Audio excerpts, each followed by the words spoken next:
Hello everyone, welcome to lit summary world. This is Jyoti Chaudhary and आज के इस video में हम कवर करने वाले हैं हमारी क्लास 8 के supplementary reader it's so happened के चैप्टर नंबर 5 to 8 की summaries. So let's start it quickly. तो सबसे पहले आता है हमारा chapter number 5, princess September. It is written by Somerset Maugham. अब देखते हैं इस चैप्टर में क्या है।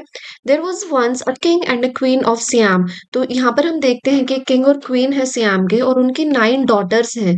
और उन्हें लगता था कि इन 9 की 9 लड़कियों का नाम याद रखना, जो प्रिंसेस थी इनका नाम याद रखना थोड़ा सा डिफिकल्ट था। इसीलिए जो किंग है वो डिसाइड करते हैं कि वो मंथ, जो ईयर के मंथ्स होते हैं उन पर इनका नाम रख देंगे। तो इसीलिए जो सबसे छोटी थी उसका नाम सितंबर था, बिकॉज जो 9th मंथ होता है वो सितंबर होता है। तो इनके नेम्स ऐसे ही थे, from January to September. The king had a kind and unusual habit. अब जो किंग है उनकी एक अनयूजुअल सी हैबिट थी, एक अजीब सी आदत थी कि उनके बर्थडे पर वो कोई भी गिफ्ट्स लेते नहीं थे किसी से, बजाय कि वो गिफ्ट्स देते थे। One year he presented each of his daughters with a beautiful green parrot in a golden cage। अब एक बार ये क्या करते हैं अपने बर्थडे पर कि जितनी भी प्रिंसेस थी, नो की नो, उन सबको एक गोल्डन केज में, एक सोने के पिंजरे में एक एक पैरेट देते हैं। अब देखिए इस पिक्चर में आप देख सकते हैं। These parrots could talk and had been taught to say God save the king and pretty Polly। और जो ये पैरेट थे इनको 7 डिफरेंट डिफरेंट लैंग्वेजेस में ये बोलना सिखाया गया था कि गॉड सेव द किंग, ये सेंटेंस बोलते थे अलग अलग लैंग्वेजेस में, एंड प्रिटी पॉली भी ये बोलते थे। The princesses were delighted every day they spend an hour teaching and talking to their parents. और जो प्रिंसेसेस थे वो सारी काफी ज्यादा खुश थी और वो हर दिन 1 घंटा बिताती थी अपने पैरेट के साथ उसे और ज्यादा चीजें सिखाने के लिए। लेकिन एक मॉर्निंग क्या होता है, जो हमारी सबसे छोटी थी प्रिंसेस सितंबर थी, वो देखती है कि जो उनका पैरेट है उसकी डेथ हो गई है, वो मर गया है। उसे काफी ज्यादा बुरा लगता है, वो बहुत जोर से रोती है और जो क्वीन है वो सुनती है कि वो रो रही है। तो इसीलिए जो वो अपने सर्वेंट्स हैं उनको बोल देते हैं कि जाकर तुम जो है प्रिंसेस सितंबर को आराम से सुला दो। और हालांकि उन्होंने अपना डिनर भी नहीं किया था, लेकिन जो सर्वेंट होते हैं अब वो क्या करते हैं कि उन्हें किसी पार्टी में जाना था, इसलिए वो आराम से उन्हें चुप कराने के बजाय जल्दी-जल्दी से उन्हें सुलाकर वहाँ से चले जाते हैं। और जो प्रिंसेस सितंबर है वो अभी तक सोई नहीं थी, अभी भी वो जो है धीरे-धीरे से रो रही थी। As she lay their crying, जब वो लेटी हुई थी और रो रही थी, तभी क्या होता है कि एक लिटिल बर्ड आता है उनकी ओपन विंडो में से। It perched near her and began to sing the most beautiful song. और वो आकर उनके पास बैठ जाता है और बहुत ही एक प्यारा-सा गाना गाना शुरू कर देता है। It सैंग about the Kings lovely garden. वो जो किंग का लवली सा गार्डन था उसके बारे में गाता है। गोल्डन फिश के बारे में गाता है कि वो कैसे स्विम करती है पॉन्ड में। विलो ट्रीज के बारे में गाता है and many other wonderful things. और काफी और ज्यादा चीजें थी जिनके बारे में जो है ये बर्ड सॉन्ग अब गा रहा है। Princess September gradually forgot her hunger and her sorrow as she listen. और जो प्रिंसेस सितंबर थी उन्हें काफी अच्छा फील होता है और वो भूल जाती है अपना दुख इस मोमेंट पर। When the song ended, the little bird greeted her and asked if she would like to keep it as her pet। और जब वो गाना खत्म होता है तो जो बर्ड है वो अब प्रिंसेस सितंबर से पूछता है कि क्या तुम मुझे अपना पेट बनाकर रखना चाहोगी। It added modestly that it was not as pretty as a parrot। और वो ये भी बोलता है, बिल्कुल आराम से बोलता है कि हालांकि वो इतना सुंदर तो नहीं है जितना कि एक पैरट होता है। लेकिन जो प्रिंसेस सितंबर होती है वो काफी ज्यादा खुश हो जाती है और वो एकदम से हाँ बोलती है। And the bird sang her another gentle song and soon she fell fast asleep। और जो बर्ड है फिर वो एक और जो है सॉन्ग उन्हें सुनाता है जिससे कि जो प्रिंसेस है वो अब सो जाती है। The next morning the bird greeted her with cheerful good morning. अब नेक्स्ट मॉर्निंग क्या होता है कि जो बर्ड है वो बिल्कुल प्यार से उन्हें उठाता है, गुड मॉर्निंग कहता है। और जो प्रिंसेस सितंबर है वो उसे खाना देती है और फ्रेश वाटर भी देती है। और जो सर्वेंट्स हैं जो आसपास थे वर एस्टोनिश्ड, वो काफी ज्यादा जो है अचंभित हो जाती हैं। They had never heard such a sweet and lovely song from any bird before. क्योंकि उन्होंने इतना प्यारा गाना कभी भी किसी और बर्ड के मुंह से सुना ही नहीं था। Princess September proudly carried the bird to show her sister. और जो प्रिंसेस है अब वो अपना जो बर्ड है लेकर जाती है अपने सारे सिस्टर्स को दिखाने के लिए। जो लिटिल बर्ड है वो सारे सिस्टर्स के बारे में एक एक सॉन्ग जो है गाता है। Soon the king and queen came to hear it too. अब जो जल्दी ही जो है किंग और क्वीन, राजा रानी दोनों आ जाते हैं उस सॉन्ग को सुनने के लिए। The king declared that the bird sang far better than all the parrots put together। और जो किंग है वो कहते हैं कि अगर सारे जो जितने पैरट्स हैं उन सबको मिलाकर कोई गाना वो सुनाए, उससे भी ज्यादा अच्छा गाना जो है ये छोटा सा बर्ड गाता है। He was tired he said of hearing the parrots repeat the same phrases over and over again. King ये भी बोलते हैं कि वो काफी थक चुके थे उन पैरट्स की सेम रिपीटिंग बात सुन सुनकर। और वो हंसते हुए कहते हैं कि जो पैरट है वो तो मेरे एडवाइजर्स की तरह ही हैं जो कि सिर्फ मेरी तारीफ ही करते रहते हैं। This remark made the other princesses angry, and even the parrots looked quite downcast. But the little bird flew happily around the room, singing like a lark and a nightingale combined. अब इस वजह से जो दूसरी princesses थी वो काफी ज्यादा गुस्सा हो जाती है और जेलिसी भी उनके अंदर अब आने लगेगी। और जो पैरट थे उनको भी ज्यादा अच्छा फील नहीं होता है। लेकिन जो हमारा ये छोटा सा बर्ड है ये पूरे रूम में घूमता है और वो ऐसे गाना गाता है जैसे कि एक लार्क बर्ड का और नाइटिंगेल का गाना कंबाइन कर दिया हो। मतलब ये जो बर्ड्स होते हैं लार्क एंड नाइटिंगेल ये बहुत ही ज्यादा प्यारे सॉन्ग्स गाते हैं। तो अगर इन दोनों को मिला दिया जाए इतना प्यारा सॉन्ग इस बर्ड का था। The other princesses grew jealous of September. They went to her room pretending to be kind. अब ये क्या करती हैं जो दूसरी 8 प्रिंसेस थी वो सारी ही सितंबर के पास जाती हैं और वो कहती हैं कि उन्हें काफी बुरा फील हो रहा है कि उसके पैरट की जो है डेथ हो गई है इसीलिए वो सब मिलकर उसके लिए एक नया पैरट लाना चाहती हैं। लेकिन जो प्रिंसेस सितंबर है वो कहती है कि उसके पास ऑलरेडी एक पेट है इसीलिए उसे किसी और नए पैरट की ज़रूरत नहीं है क्योंकि उसका पेट जो है, जो उसका बर्ड है, वो काफ़ी अच्छे सॉन्ग्स उसके लिए गाता है। The princesses told her she was mistaken to call the bird hers. अब जो प्रिंसेस हैं वो बोलती हैं जो दूसरे प्रिंसेसेस हैं वो बोलती हैं कि तुम्हें ऐसा नहीं बोलना चाहिए कि वो बर्ड तुम्हारा है। वो कहती हैं कि अभी वो कहाँ है, अभी तो वो तुम्हारे साथ नहीं है तो फिर वो तुम्हारा कैसे हुआ। फिर जो प्रिंसेस सितंबर है वो डिफेंड करती है बर्ड को और कहती है कि वो अपने फादर इन लॉ से मिलने गया हुआ है। ही her sisters warned her that it might never come back. और जो उसके सिस्टर्स हैं वो कहती है कि हो सकता है कि वो कभी वापस आए ही ना। And even if it did they said she should put it in a cage for its own safety. और वो ये भी बोलती है कि अगर वो वापस आ भी जाता है तो तुम्हें उसे केज में रखना चाहिए ताकि वो सेफ रहे। मतलब कि अभी इसके हेड में आइडियाज पुट कर देती हैं कि जो तुम्हारा बर्ड है उसे तुम केज में रखो क्योंकि ये सारी जेलस थी। Princess September insisted that she love to see it fly free. अब उनके सामने तो जो सितंबर है वो बोल देती है कि नहीं उसे अपना जो बर्ड है उसे फ्री छोड़ना पसंद है। लेकिन कहीं ना कहीं जो है वो काफी वरिड हो जाती है उसकी सेफ्टी को लेकर। वो भी सोचने लगती है कि वो छोटा-सा तो बर्ड है, उसके साथ कुछ भी हो सकता है।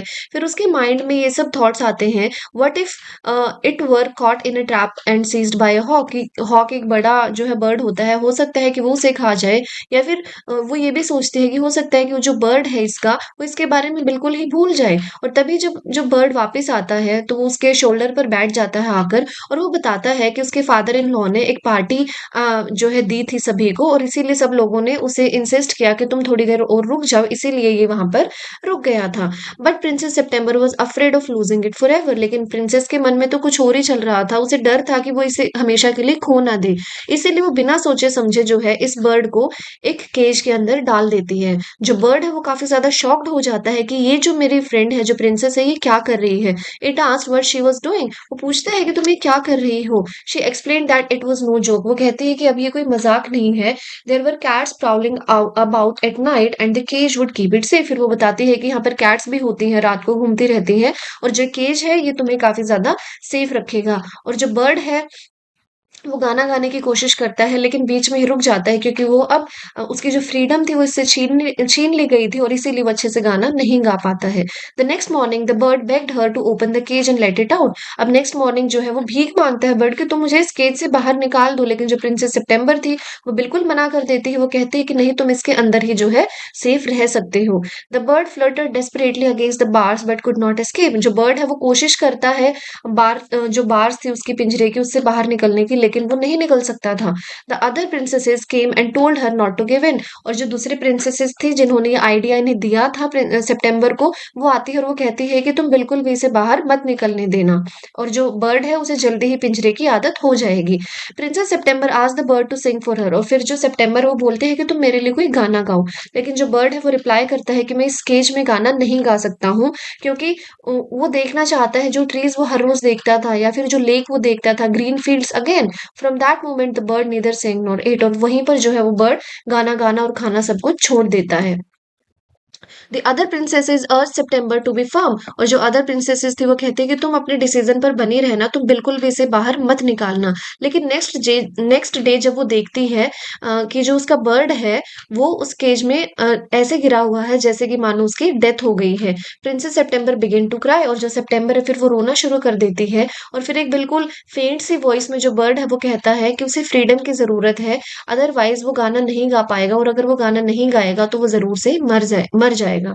Princess September love the bird with all her heart, लेकिन जो प्रिंसेस है वो काफी ज्यादा उससे प्यार करती थी। With tears in her eye she open the cage door and set it free, इसीलिए वो रोती रोती जो है उस केज को खोल देती है और जो बर्ड है उसको वो फ्री कर देती है। She promise never to shut it in a cage again, और वो प्रॉमिस भी करती है कि वो दोबारा कभी भी उसे इस पिंजरे में नहीं डालेगी।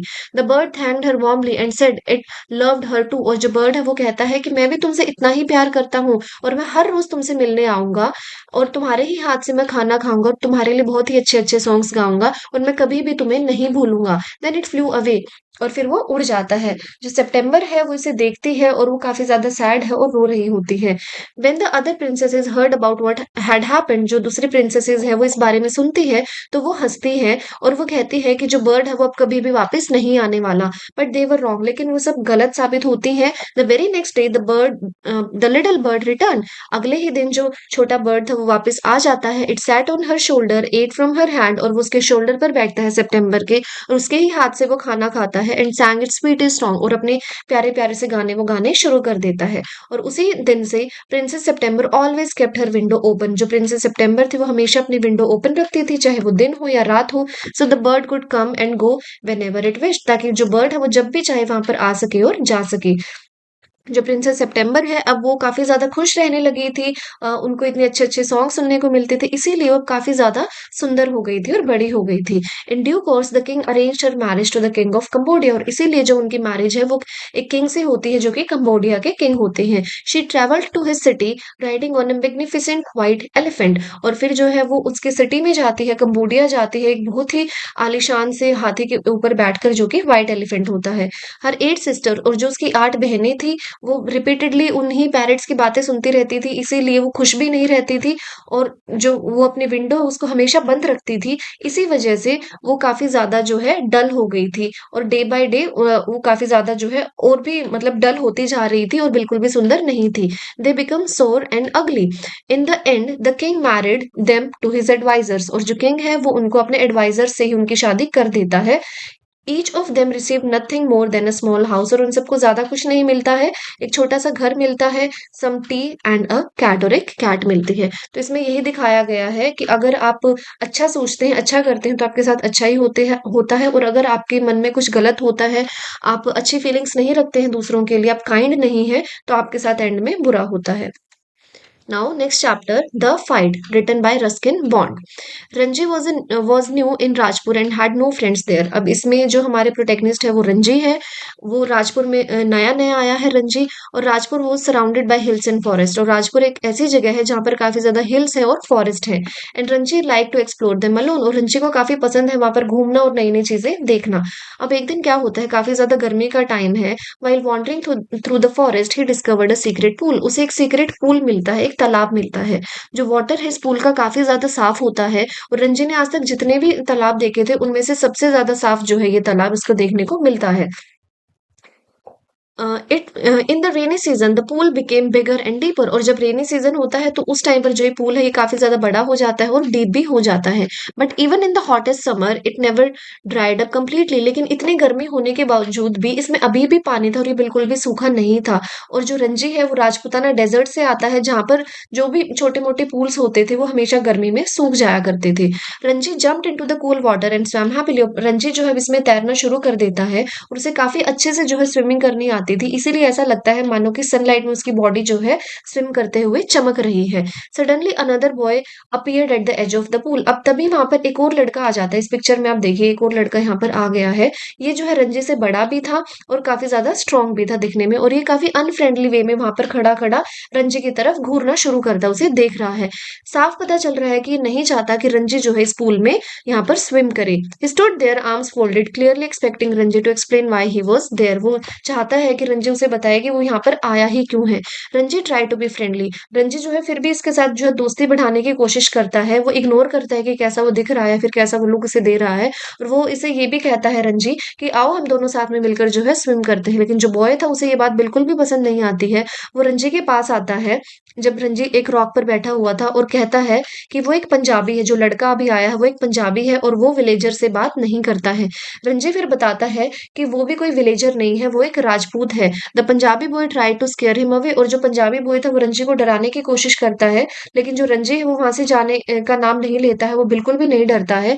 The boy threaten to hit him, और जो लड़का है जो पंजाबी बॉय है वो फिर उसे ये भी धमकी देता है कि वो उसे मारेगा। लेकिन रंजी जो है ब्रेवली आंसर करता है कि वो भी एक राजपूत है और वो भी किसी से नहीं डरता है। जो पंजाबी बॉय है वो कहता है कि जो पंजाबी होते हैं वो किसी को भी पीट सकते हैं। मतलब इन दोनों की अब थोड़ी सी बहस शुरू हो जाती है। जो पंजाबी बॉय है वो एकदम से क्या करता है कि वो रंजी को एक जोर से थप्पड़ मारता है, वो स्लैप करता है उसके फेस पर, रंजी के फेस पर, और एकदम से रंजी को एक चक्कर सा आता है और उसके फेस पर जो है उंगलियों के निशान भी छप जाते हैं। लेकिन जो रंजी है वो भी बिना ही किसी हिचकिचाहट के उसके एक मुक्का मारता है फेस पर। मतलब अब इनकी लड़ाई स्टार्ट हो जाती है। दे rolled into the shallow water of the pool, वो पानी में भी लड़ रहे हैं और वैसे भी वो लड़ रहे हैं। 5 मिनट तक इनकी जो फाइट है वो चलती रहती है। 5 मिनट के बाद ये दोनों ही एग्जॉस्ट हो जाते हैं, थक जाते हैं और वो एक दूसरे से दूर हो जाते हैं और जोर जोर से दोनों सांस लेने लगते हैं। He shouted proudly about how great his own state was, और दोनों जो है अपनी अपनी बड़ाई करते हैं कि राजपुताना कितने अच्छे होते हैं, फिर पंजाब कितना अच्छा है। Then the Punjabi boy had an idea, फिर जो पंजाबी बॉय आया था उसके पास एक आइडिया है। वो कहता है कि क्यों ना हम कल दोबारा से फाइट करते हैं और जो भी इस फाइट को जीतेगा वही जो है इस पूल में रह सकता है, स्विम कर सकता है। और फिर वो दोनों ये बात कहकर जो अलग-अलग पाथ्स उस फॉरेस्ट में चले जाते हैं। At home Ranji could not hide the bruises on his face and body, अब घर पर क्या होता है कि जो रंजी है उसके फेस पर निशान थे और बॉडी पर भी उसके काफी निशान थे जो उसे चोटें लगी थी, वो छुपा नहीं पाता है और उसकी मदर को पता चल जाता है। इसलिए उसकी जो मदर है वो काफी ज्यादा वरिड होती है और उसे वो बाहर निकलने से मना कर देती है। लेकिन फिर भी जैसे तैसे शाम को जो है रंजी बाहर निकल जाता है और वो मार्केट में जाता है। वहां पर जाकर वो थोड़ा सा लेमनेड पीता है और कुछ जलेबीज खाता है। As he finished he saw Punjabi boy walking down the road, और तभी उसे वहां पर वो पंजाबी बॉय दिखता है। He glared at each other and angrily and passed without speaking, लेकिन ये दोनों जो है एक दूसरे को एक लुक देते हैं और बोलते बिल्कुल भी नहीं और एक दूसरे के पास से गुजर जाते हैं। अब नेक्स्ट डे आ जाता है जब रंजी वापस से पूल के पास जाता है, हालांकि रिलक्टेंटली, बिकॉज ये जाना नहीं चाहता है, लेकिन फिर भी इसने जो चैलेंज है वो एक्सेप्ट किया है तो ये पीछे भी नहीं हट सकता। लेकिन कहीं ना कहीं से लग रहा है कि आज हार जाएगा, क्योंकि जो पंजाबी बॉय था वो काफी ज्यादा बड़ा था और इससे काफी स्ट्रांग था। He had earn the right to use the pool only if he fights for it, और ये भी सोचता है कि उसे उस पूल को यूज करने का राइट तभी मिलेगा अगर वो उसके लिए लड़ेगा। जब ये यहाँ पर पहुंचता है, he saw the Punjabi boy sitting on a rock on the opposite side of the pool, वो देखता है कि जो पंजाबी बॉय है वो पूल के दूसरे साइड पे बैठा हुआ है एक रॉक पर, और वो जोर से चिल्लाता है रंजी को कि आओ यहाँ पर और मुझसे लड़ो। लेकिन रंजी भी यहाँ पर जोर से चिल्लाता है, कहता है कि तुम यहाँ आओ और मेरे साथ फाइट शुरू करो। फिर जो पंजाबी बॉय है वो हंसने लगता है, वो रंजी का मजाक उड़ाता है, कहता है कि लगता है कि तुम्हें स्विमिंग नहीं आती है, तुम्हें स्विम करना नहीं आता है। लेकिन इस बात से जो है रंजी को बुरा लगता है, उसे लगता है कि मुझे टॉन्ट मार रहा है। तभी जो रंजी है वो एकदम से डाइव करता है वाटर के अंदर और इतने अच्छे से वो तैरकर जो है एकदम से जो पंजाबी बॉय है उसके सामने आ जाता है। इवन वो शॉक्ड हो जाता है वो पंजाबी बॉय कि रंजी ने इतनी अच्छी डाइव कैसे की और कैसे वो इतना अच्छा जो है स्विम कर कर आया है। जो पंजाबी बॉय है फिर वो कहता है how he could dive so well and begged him to teach him, वो कहता है कि तुम मुझे भी ऐसे डाइव करना सिखाओ। रंजी फिर बोलता है explain how to dive properly, फिर रंजी उसे बताता है कि कैसे डाइव करनी चाहिए। लेकिन जो पंजाबी बॉय है वो ट्राई करता है, लेकिन एक उसे बिल्कुल भी अच्छे से जंप नहीं करना आता है, वो बिल्कुल हिलते डुलते ऐसे ही पानी में गिरता है और इतनी जोर से आवाज आती है कि जितने भी वहां पर बर्ड्स थे वो सारे उड़ जाते हैं, जिसकी वजह से रंजी काफी जोर से हंसता है और इतना ज्यादा हंसता है कि उसके स्टमक में कहीं पेन होने लगता है। The boy came up sitting spitting water like a whale, और जो जो बॉय है पंजाबी बॉय है वो पूल में से बाहर आता है और उसके मुंह में इतना ज्यादा पानी भर गया है। Ranji showed him another dive, अब रंजी दोबारा से उसे डाइव कर कर दिखाता है और वो कुछ टाइम के लिए ऐसा ही करता रहता है। फाइनली जो पंजाबी बॉय है वो रंजी को कहता है कि क्या तुम मुझे डाइव करना सिखाओगे हर रोज यहाँ पर आकर, और रंजी जो है वो हैप्पीली एग्री हो जाता है इस चीज पर। मतलब कि अब ये दोनों जो है अब फ्रेंड्स बन जाएंगे without any fight. They told each other their names, अब ये दूसरे को अपने नाम बताते हैं। जो पंजाबी बॉय था उसका नाम सूरज था, आपको ये भी याद रखना है। और सूरज रंजी से पूछता है कि क्या तुम स्ट्रांग हो, रंजी कहता है कि हाँ। Suraj proudly declared that he was a real wrestler, फिर सूरज बताता है कि वो एक रियल रेसलर है और वो कहता है कि तुम भी जो है हाँ, वो ये भी कहता है कि एक दिन वो वर्ल्ड में सबसे जो है बेस्ट रेसलर बनेगा। फिर वो रंजी को कहता है कि तुम भी काफ़ी ज़्यादा स्ट्रॉन्ग हो, लेकिन बस तुम थोड़े-से बोनी हो, मतलब पतले-दुबले हो। Suraj invited Ranji to eat with him and proposed a deal. और जो सूरज है, वो उसे अपने साथ खाने के लिए भी बुलाता है और वो एक डील भी रखता है कि अगर तुम मुझे डाइव करना सिखाओगे, तो मैं भी तुम्हें रेसलिंग सिखा दूँगा।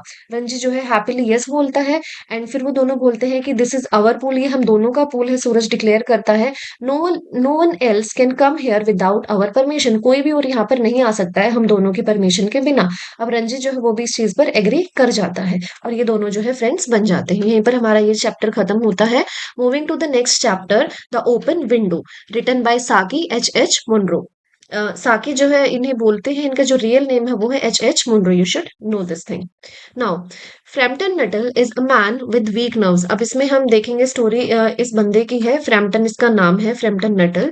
ये इसकी जो इसको कुछ प्रॉब्लम है कि जो इसके नर्व्स है वो काफी ज्यादा वीक है। तो डॉक्टर जो है इन्हें सजेस्ट करते हैं कि तुम किसी क्वाइट सी जगह पर जाओ, कंट्री साइड में जाओ, शहर के शोर शराबे से दूर जाओ।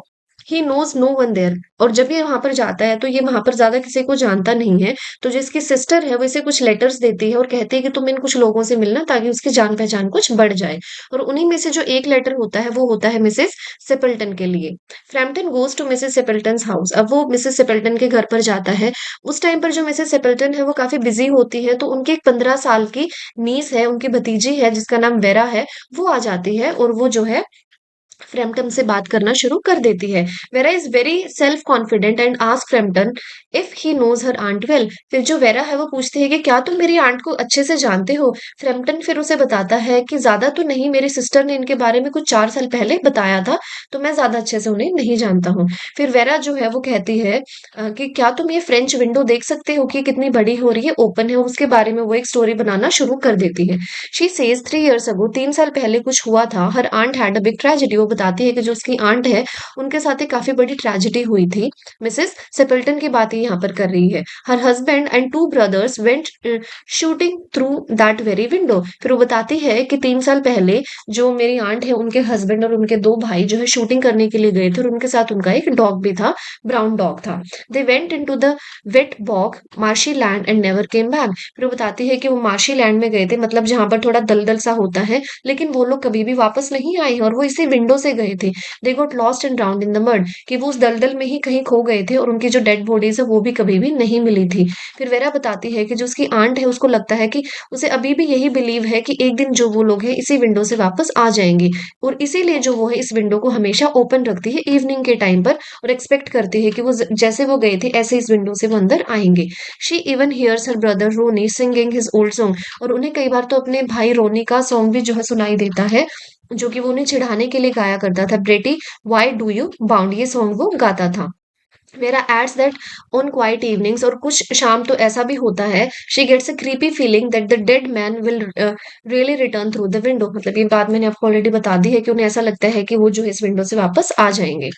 Frampton feel sorry for Mrs Sappleton and a bit scared by the sad story. अब फ्रैम्पटन को काफी बुरा लगता है मिसेस सेपल्टन के लिए और काफी वो थोड़ा सा वो डर भी जाता है।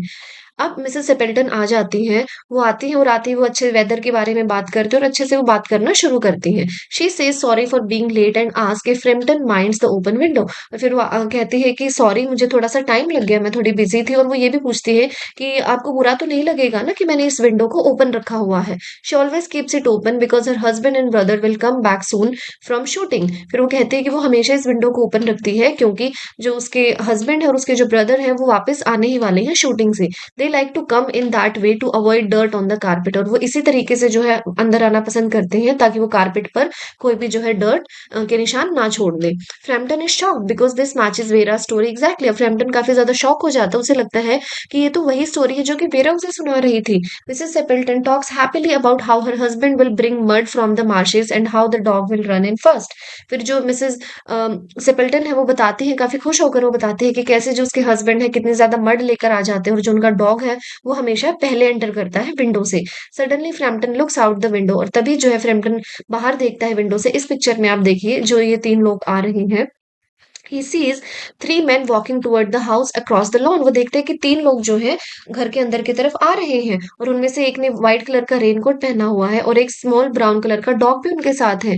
और जो एक मैन था उनमें से वो यही सॉन्ग गा रहा था जो कि वेरा ने बताया था, Bertie why do you bound, Frampton thinks these are ghost coming back from the dead. और जो फ्रैम्पटन वो इतना ज्यादा डर जाता है, उसे लगता है कि ये तो जो है घोस्ट आ रहे हैं, क्योंकि अकॉर्डिंग टू वेरा स्टोरी ये तीनों लोग जो है मर चुके हैं। His nerves can not take it. और वो उसके काफी ज्यादा जो है अजीब सा फील होने लगता है, क्योंकि उसे पहले ही जो उसकी नर्व्स थी वो काफी वीक थी।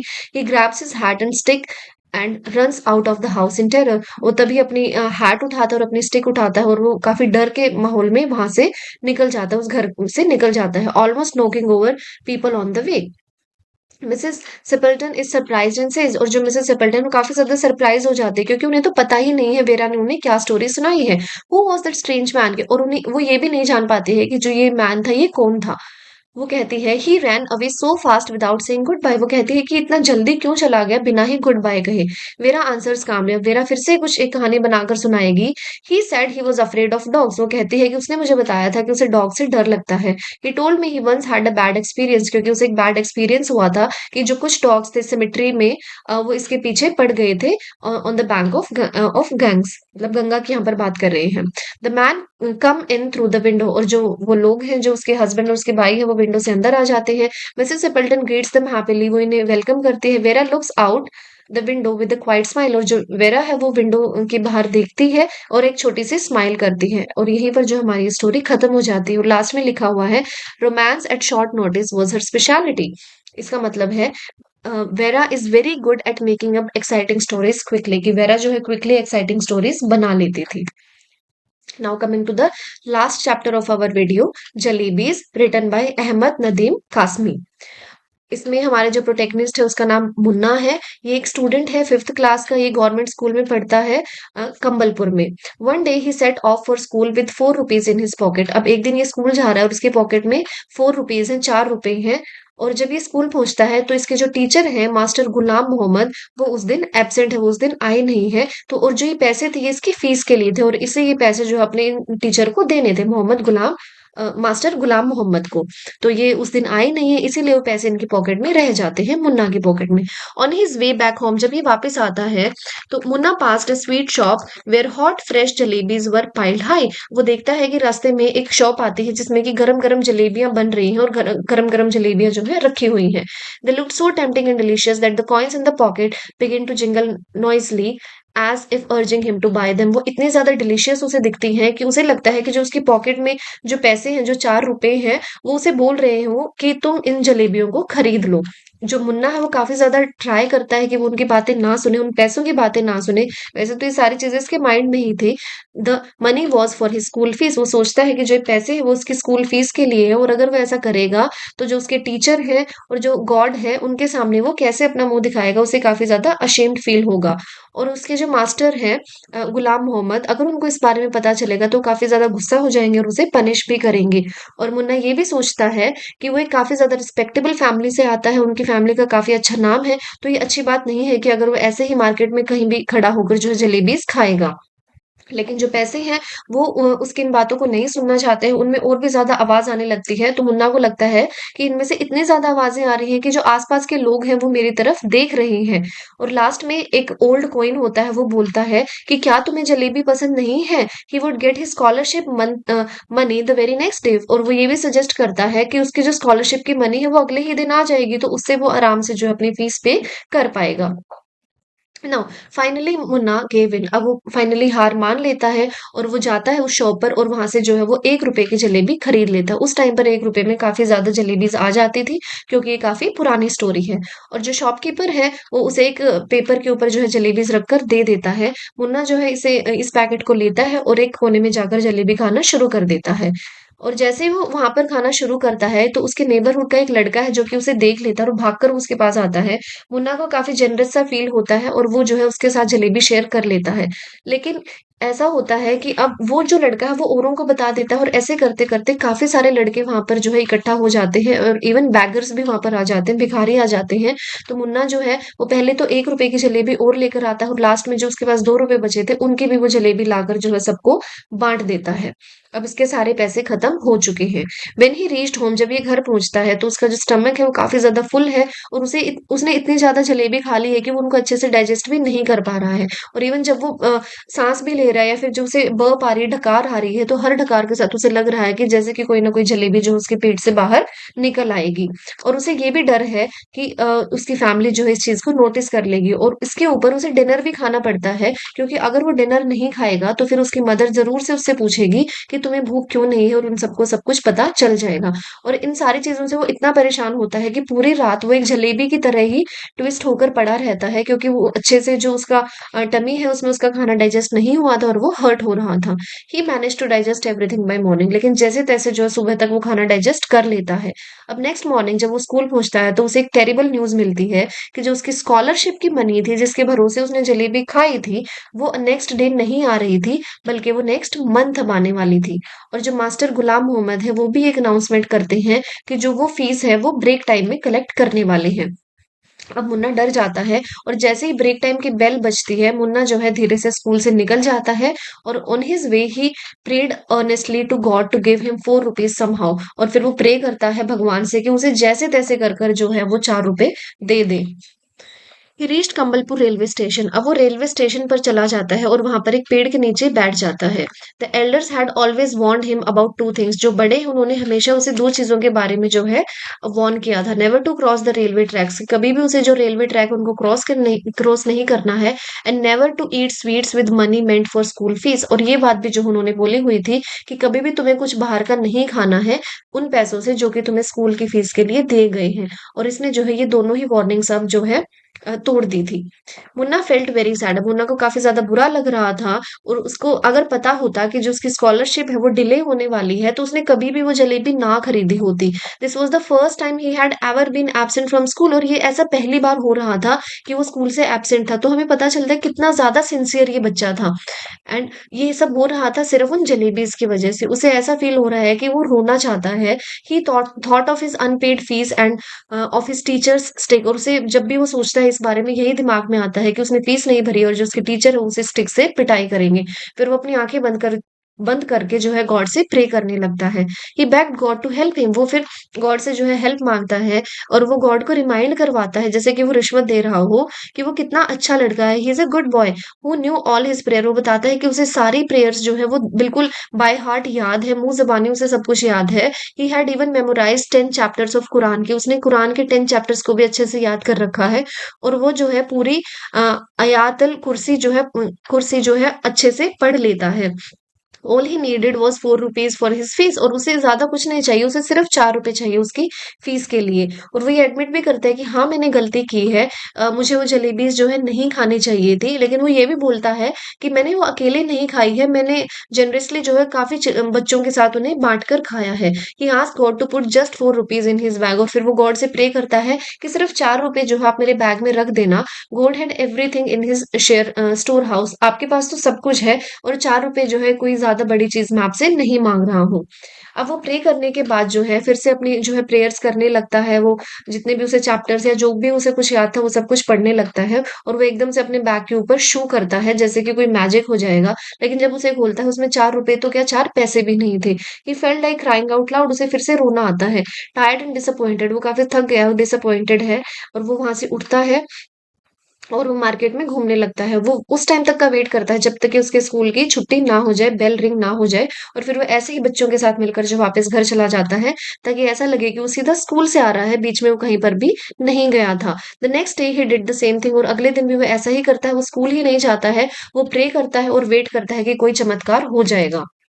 This time he suggested a little game to God. अब वो जो है भगवान को एक गेम सजेस्ट करता है। वो कहता है कि he would walk from where he was sitting to the railway signal, कि वो रेलवे सिग्नल तक यहाँ से चलकर जाएगा और जो गॉड है वो सीक्रेटली एक पत्थर के नीचे जो है 4 रुपए रख दे, और जब वो वापस सिग्नल को टच कर कर आएगा तो वो जो जब उस पत्थर को उठाकर देखेगा तो उसे वो पैसे मिल जाएंगे। अब वो ऐसा ही करता है। He walk the signal, touched it, return, said बिस्मिल्ला। अब आकर वो कहता है बिस्मिल्ला एंड लिफ्टेड द रॉक, और वो उस पत्थर को उठाता है। लेकिन वहां पर पैसे होने के बजाय उसे एक वॉर्म मिलता है, कीड़ा मिलता है।